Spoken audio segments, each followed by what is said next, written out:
Welcome to Nature Calls, Conversations from the Hudson Valley.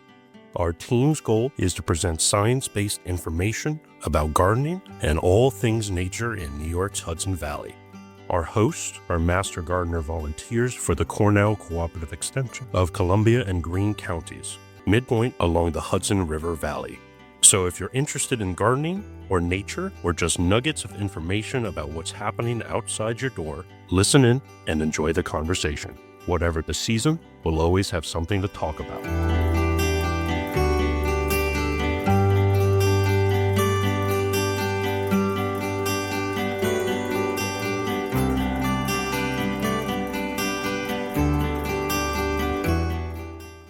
Hello and welcome to Nature Calls, Conversations from the Hudson Valley. I'm Jean Thomas. And I'm Tally Hahn. Our guest today is Joe Gilbert, founder of the Chatham Berry Farm. Welcome, Joe. Thank you. Let's do a capsule history of the Berry Farm before we start. Joe started with a tractor-pulled cart in 1982, and there's a great picture on the website of the little tractor-pulled cart. Expanded over the next 4 decades into a pretty big deal. The farm's 22 acres now contain a year-round farm store. Starting with locally grown produce, the offerings now include gourmet and specialty foods, dairy, meat, seafood, and hydroponically grown greens, baked goods, and of course local honey and maple syrup. Oh, and a full kitchen producing soups and salads right around the corner from a rockin' garden center. And that's just the farm store. They're not officially certified organic, but they follow organic practices in older crops. The field crops of fruit, which we're talking about berries, and flowers along the greenhouse, all the crops of herbs and the hydroponic greens are overseen by a solar range. And there's a place called the greenhouse Cidery that popped up around COVID times. Frankly, it seems to be a micro mall. Anything seasonal is abundantly available, and there's all kinds of food. What's not to love? So, Joe, I guess we should take this chronologically. I know you've had a close connection with the Cornell Cooperative Extension Services in Columbia County. You maintained and improved the actual soil of your farm, and you're cutting edge about all kinds of changes. You've even served on the CCE board. What did you just tell me, 20 years? About 20 years. That's a lot of commitment. How did you come into this? Were you like a born farmer? No, I'm from North Jersey. Okay, tell us this. Jersey was huge farm country. South Jersey. This is Bergen County. I think right now there's only one farm left in Bergen County, the Benagis. He actually came to see the farm because I knew them when I was a kid. My grandfather had a garden which overlooked the George Washington Bridge. And then my dad had a big garden. I have a horticulture degree from Delaware Valley College in Doylestown, Pennsylvania, and it just went from there. It was going to grow berries, which is what, and I never would have envisioned what we have there now. How did you end up in Columbia County? Well, I worked at Bishop's Orchard, which is a very large orchard in Guilford, Connecticut. I mean, it's right on Route 1, I-95. I think they have 300 acres of apples there. And loved working there. There was a bunch of us, but that's all family. I was 22, 3, 4, and all the rest of the guys from Cornell, also Delaware Valley, there were 4 or 5 cousins, all my age, and I was at the highest position I'd ever get. So you were low in the succession line. Well, I would never be in the succession line. I wasn't family. I was already an orchard manager, and that was probably where... That was it. That was it. I was not going to go any further. Yeah. So Mom and Dad are over in Columbia County. And then we started looking for land. Okay. And you started with the little cart? Started with the little cart, Green Markets. I teamed up with Dick McGivney, Berry Knoll Farm in Columbiaville. And we just happened to bump into each other, and we grew the same things. So we kind of combined together and went Union Square and World Trade Center, and he stayed with it. So he kept going to the city? Oh, he loved the city. He was from Plattsburgh, so he loved it. He loved the excitement. And I was like, yeah. And I wanted to improve the store and the stand we had and do something a little different than what other farm stands were doing. Now, what year was this when you started out with the stand? 82. 82, so it was the 80s. Yeah. And it was different. There were a lot of farm stands in Columbia County then, so much more than there are now. But if you wanted tomatoes, you had to buy a basket of tomatoes. Yeah, you couldn't just go. No, you always had to buy quantity. So we tried to go back to just like the corner store. Say you wanted one tomato, you wanted one peach, you wanted one apple, you could do that. So And then Oriental stuff. It was then. Selling arugula was really radical. And we started with the farm. It was an old dairy farm property. It was a silage cornfield. And we had the land tested, and it was 0.03% organic matter. So we tried to improve the ground, and improving the soil actually took us out of applying for organic status. Now, you're going to say, how can that possibly be? We made a deal with Felicia, Chatham, Kinderhook, DPWs, and they dumped all of the leaves they collected on our property. We got about 100 tons of leaves a year, and they covered about 2 acres. Well, NOFA wanted us to compost them for 5 years. So if I had 5 years, I'd have half my land in compost, and I couldn't use it. So we just decided we're not going to go for organic status, and we just kept on improving because we'd grow in it the next year. We just plant right in the leaf. We till it under and plant right in it. And so we gave up the organic status, and I don't think we need it now. It probably would have been helpful back then, but now we don't need it. Well, that's turned into a weird issue among farmers. The organic status, just because of the paperwork and the hoop jumping. Oh, there's a lot of issues. Well, look how far you've come. It's incredible where we're at today. And all the things that you're doing. And if I'm not mistaken, you still get dry leaves. No, Not anymore. we get some from some landscapers. All 3 towns have started their own composting facilities, so we don't anymore. And that's your fault. Yeah, well, we'll get landscapers dropping stuff, but not at the quantities we used to be able to get. But we did that for almost 35 years. That's a good start. So it was a good start. If you walk through some of the property and you dig, it's now black and spongy. So we built it up pretty good. Yeah, I know. I've learned so many things just from coming to your farm and talking to Allie and to you and learning about soil. I'm really impressed by your dedication to education about farming and conservation. Not only do you keep up on the latest in conscientious farming in your own operations, but your outreach to the community is terrific. You're a mainstay of the Chatham area farm tour. The public is welcome on your property for so many seasonal events, and there are periodic classes available in the greenhouse and all kinds of activities. And every time I come, I see something new. So what are you up to now? What are you offering? What are you looking at? We're always changing a few things. Agriculture, even for us, has changed over the last 42 years. Hydroponic greenhouses. I'm excited about that. That's really a neat thing. And we've done other things. I remember reading about the underground greenhouse, and there's pluses and minuses. We've tried other things. Some things work, some things don't work. Mhm. Things don't always work that you try. Well, with the underground greenhouse, we were researching the Rhinebeck violet industry, and that's what a lot of them did. I mean, everybody in their backyard had a greenhouse, and most of them dug in the base of it. Oh, it keeps things warmer. Plus, it's also, if you're doing a propagation house, it's also damper and more higher humidity, which is not always good for production. No. So you have your Balance. What are we planning? We're planning on eventually, believe it or not, moving the farm stand Really? up the hill a little bit. We flooded twice. Irene put 4 foot of water on. Oh, I didn't think. And the next thing about the store and the farm stand, we put it there early on because it was right near the road, and who never would have figured it would have gotten that big, is that the original store and greenhouses are built on pressure treated posts. Who knows how much longer they're going to last? So we have to do something.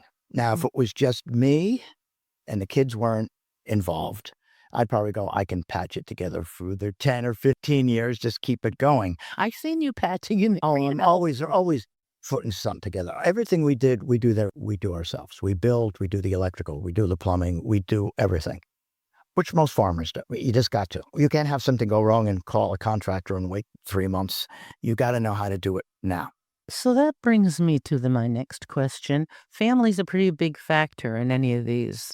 I've worked for farms forever, and it's usually family because that's where you can afford the help. Are your sons as committed to the farm? It kind of sounds like.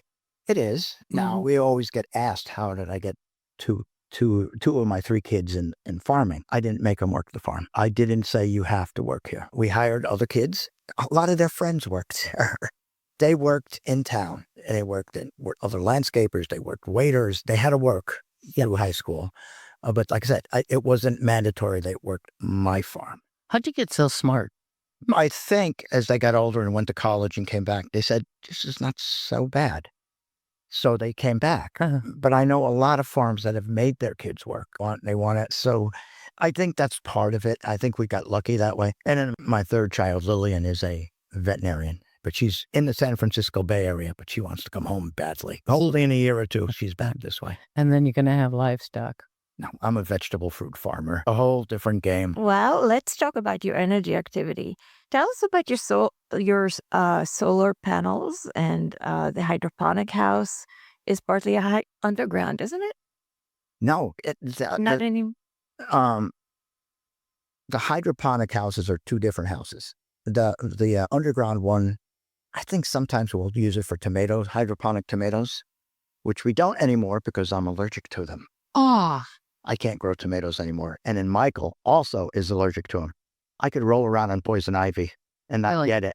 And I start working with tomatoes and I get hives all up and down everywhere. So Are you allergic to the other nightshade family, potatoes and peppers? No, it's not Just eating them, tomatoes. touching them. I can't work with them. So we don't grow tomatoes anymore. And we've actually cut back to just growing greens and berries and zucchini and all the other vegetables we get from other people. And the energy that you get from solar, is that significant? Well, yeah, the electric panels we have used to do about 75% of the farm. They only do about 25% now, but we've expanded and I can't blame the solar panels for that. We had a second set of solar panels and they were a hot water system that are no longer there. They were trying to heat some of the greenhouses. So we had hot water system going to PEX tubing underneath the greenhouses. Okay, the cycle. It's a cycle and it might work in a house. It didn't work in the greenhouse. So we tried something. It just didn't work. So is that as far as you're going to go with solar? Well, the array of solar panels we have can do 14, 15 homes. But with the coolers, the wells, there's a lot of So it's electricity. still pretty darn significant. No, even still if it's pretty only darn- 25%. Are you thinking of doing wind or any of the other? I'm not. We'll let the next generation. Yeah, I know you're a responsible guardian of the actual soil as well. We talked about that a little bit. It's coming more to the forefront now. It's almost turning into a fad where people are seriously concerned with restoring the soil. Composting and crop rotation are back in fashion. And you doing all of those things. No, you said you were not certified organic, but you've got organic practices. What are you doing about the use of chemicals? We don't use any. Nothing? We have not used any.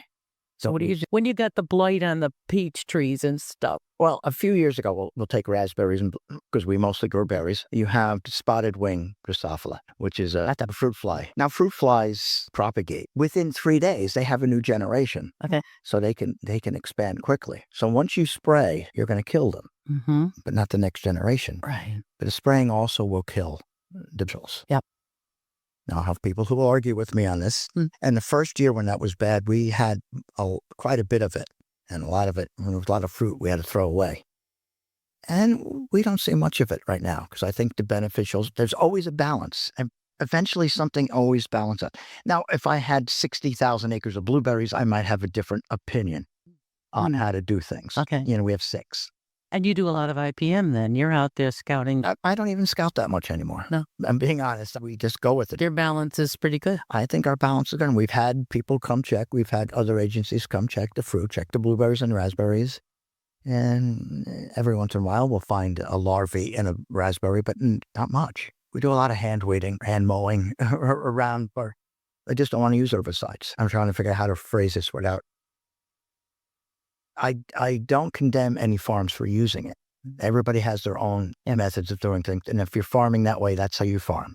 And that's fine. I don't come out against it. That's how you do it. Well, some are locked into it now. Some are locked into it and some don't know. As we might not get the yields, maybe. We're lucky that we can sell all of our crop retail. That's right, too. You're just going to retail. So we go right through. We don't sell wholesale. It's hard enough with the production of crops to get a price for what it costs. And I even think our retail prices, if we ever broke it down to actual prices of food, would be so much higher. We think his prices are just right, don't we, Tally? I am there. But it's just anywhere in agriculture. Absolutely. And people love to complain about food prices more than anything. And we get the best food prices in any country. And I think some of that is because some of the last things we spend our dollars on is our weekly food budget. And it's all gone by then. So you're now dealing with pennies and you're trying to stretch those pennies after you've paid your million payments on the things that maybe are not as necessary. But that's a whole nother podcast. Sure. We'll invite you back. Okay. And one of the things that's getting harder to is produce crops so we can keep them somewhat affordable. Yeah. Labor is way high. I mean, we're paying $16, $17, $18 an hour for people to pick berries. Yeah. Well, that's got to go to the end product. Yeah. And that's a lot. Yeah. That is a lot. Well, there's so many challenges between the cost of labor and between the changing of the climate, as we all know. What would you like to see in the future as we face global warming alongside more public awareness at the same time of the value of what you do and produce? So people are really appreciative of how you manage to do what you're doing. And what would you like to see in terms of initiatives to make life a little bit better in terms of mitigating what's going on? Is there any practices that you would like to see more of? I'd love to see more farms. I mean, that's hard too. Are you seeing a lot of small farms? I'm hearing all the noise about all these little There's a lot of little farms. Yeah. Most tend to be play farms. They're not people who are generating their entire income out of farming. Yep. And there's not longevity. There's money coming in elsewhere. There's something they want to do. And I usually see them going out after a few years going, this is crazy. What are we spending this kind of money for? I've been in Chatham and Kinderhook preserving farmland. And I'm not against preserving farmland. My beef with preserving farmland is the only way you can keep farms is you need to find somebody who wants to farm it, and you have to make it profitable for them to farm it. Yeah. So save all the farmland you want. Yeah, that doesn't matter. It's going to be fallow, and it's not going to be used. fallow. Yeah. And you've got to have all the ingredients together. Yeah. And like I said, just having somebody who wants to do it isn't always good either. They have to be able to, I still work 70 hours a week. It's a calling. So yeah, you have to like doing it. You have to know that you're not going to get filthy rich farming. But I enjoy the lifestyle I have, and I've chose it. But a lot of people don't want to work 70 hours a week. Yeah. And it gets hard. What the future will bring, I don't know. I'm also on the board of directors at Menands Market. I love the Menands Market. I used to work for George Vogt. Okay. Now, Menands Market is the only farmers cooperative left in the United States that is owned by the farmers. The problem with Menands Market is I'm a kid. I'm the young one. They started in the 30s? Yeah, there's a few guys younger than me. Yeah. For the most part, I'm 66. They're 70s and 80s. And They're not even the first generation. They're the second or third generation. Yeah. But a lot of them don't have, there's a couple that have another generation coming. And so it's just not, it's going on everywhere, I think, on the East Coast or anywhere. I mean, our kind of farming is different than they do out Midwest, of course. But of course, you go out to the Midwest, they don't have vegetable farms. Yeah. There's almost food deserts in the Midwest because they grow grain. Oh, yeah. They got thousands of acres. I did an interview with WMHT, a little clip, and I basically said, I'm lucky I found something I like to do, and I made a go of it. It's not an easy thing to do. Yeah. But if I wanted to work only 40 hours a week, we would have fallen apart years ago. You would have been a very singular berry farm. One berry. And the boys are dealing with that too. They're a different generation. Working that many hours is not really what they want to do. And so you'll see tweaks in the farm as I phase out and they take over more and more. Speaking of tweaks, tell me about the site. Is it a cidery? The cidery. Yeah, tell me about that. Well, John started that in, I think, 2016. I know it was just before it was. So he actually first started, he wanted to brew beer. And he started with beer. And he was looking and saying, there's breweries everywhere. And cider just happens to fit more with our fruit, and he switched over. And I think 2017, he opened up the first cidery. 2019, we built the building that's there. But of course, COVID shut us down for a while until we could come up. And yeah, it's been a success. And some of it was because of COVID. You can't deny some of the things that happen. You can't just pat yourself on the back and say, hey, I did a great job. Sometimes things that happen in the world and around you and people didn't want to be inside. They wanted to be outside, and it just happened to hit. If we would have done it 20 years before that, it might not have taken off. Right.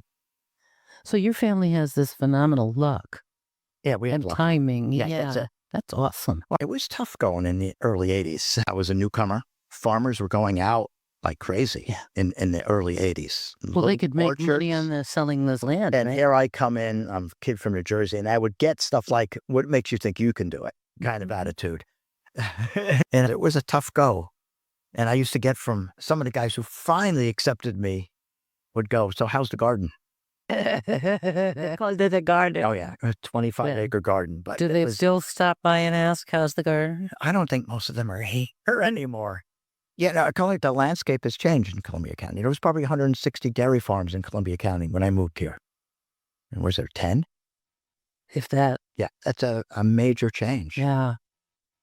And like I said, save all the farming land you want. Yeah. It's not going to Hey, help. work it. It's not going to do it. Okay, now we're going to come to the big question. Okay. Tim's question is always, what in this chaotic world, which we've discussed, and you've been navigating through all kinds of ups and downs for the past 40 years, what gives you hope for the future? Future of the farm or mankind? What are we talking? Make it as big or as small as you want. Well, for the farm, I'm lucky I have both boys. Yep. People will always go, hey, that cidery you built is great. And I go, I take no credit. The only credit I take for the cidery and the hydroponic greenhouses is I let them do it. Okay. So I just learning how to pull away a little and let them do and make their own mistakes. And they will. I did. And it's human to make mistakes, but hopefully you learn from that and go on. So we already have a 5 and 10 year plan on what we plan on doing for the farm.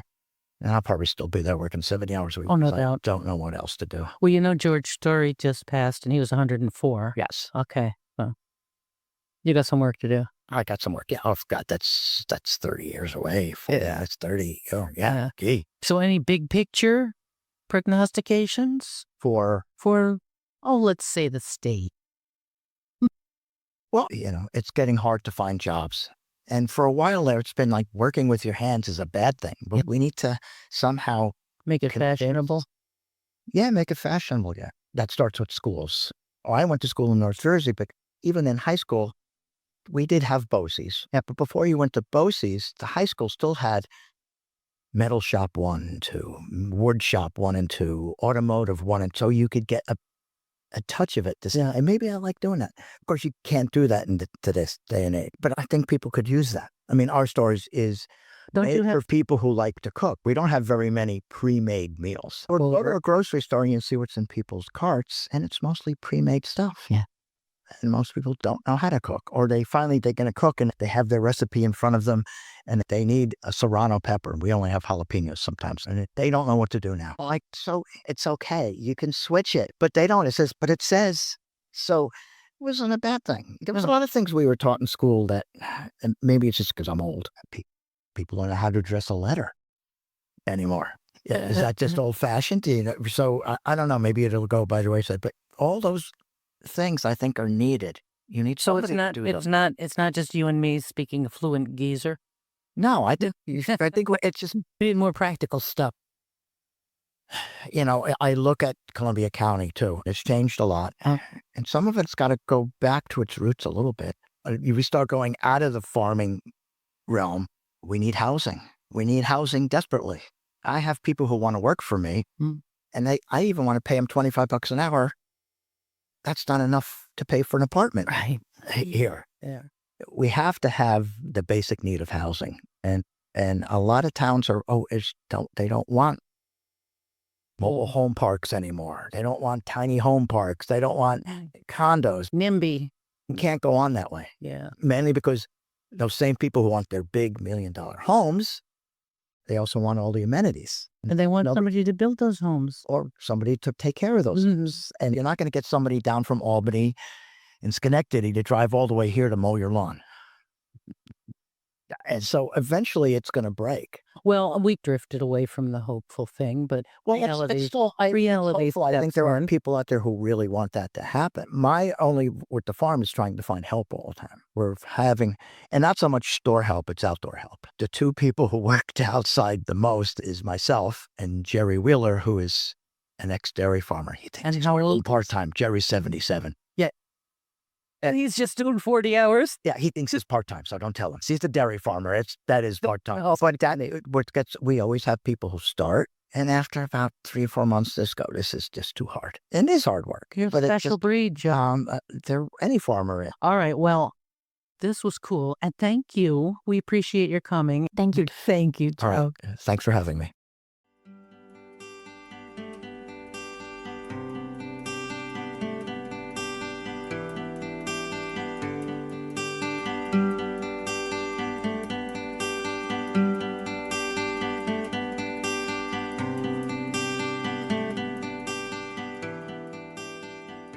That concludes another episode of Nature Calls, Conversations from the Hudson Valley. We would like to thank Xandra Powers and Devin Connolly from the Cornell Cooperative Extension of Columbia and Greene Counties for production support. And a special thanks to our listeners for joining us on this episode of Nature Calls, Conversations from the Hudson Valley. You can find links to any of the topics mentioned in this episode at our website at ccecolumbiagreen.org. Comments and suggestions for future topics may be directed to us at columbiagreenmgv@cornell.edu or on the CCE Master Gardener Volunteers of Columbia and Greene Facebook page. For more information about CCE of Columbia and Greene, visit our website or visit in person during business hours at our campuses in Hudson or Acre. Cornell Cooperative Extension provides equal programming and educational opportunities.